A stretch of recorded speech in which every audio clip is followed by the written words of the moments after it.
Une grogne alimentée aussi par la crise du pouvoir d'achat. D'ailleurs, vous avez peut-être entendu cette expression ces derniers jours, un mois de mars rouge. Oui, autrement dit, une inflation qui pourrait être spectaculaire dans les rayons de nos supermarchés. C'est ce qu'il faudrait attendre le mois prochain.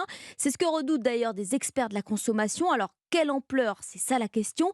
Car Noah Moussa, la hausse des prix va se poursuivre dans les rayons. Oui, et ce sera la conséquence des négociations qui se déroulent en ce moment entre industriels et distributeurs. Les premiers veulent que le prix de vente final prenne en compte la hausse des coûts de production. Les autres craignent de devoir répercuter cette augmentation en rayon.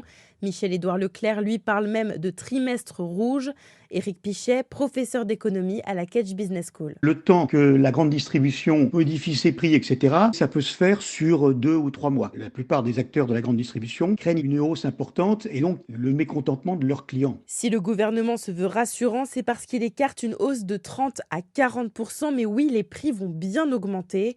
Jean-Philippe André, le président de l'Association nationale des industries alimentaires, le reconnaît. La demande que nous, on met dans les tarifs, de l'ordre de 10 à 12% d'augmentation. Le résultat que nous aurons, c'est la responsabilité du distributeur. Et ça, les gens le verront dans les prochaines semaines au niveau de l'alimentaire. Les négociations prendront fin demain soir. L'ampleur de ce mois de mars rouge sera connue mercredi. Noah Moussa du service économie d'Europe 1. Et ce week-end, justement, Emmanuel Macron a appelé les distributeurs à faire des efforts, je cite, sur leur marche. C'était samedi dans les allées du Salon de l'Agriculture où le président a passé la journée.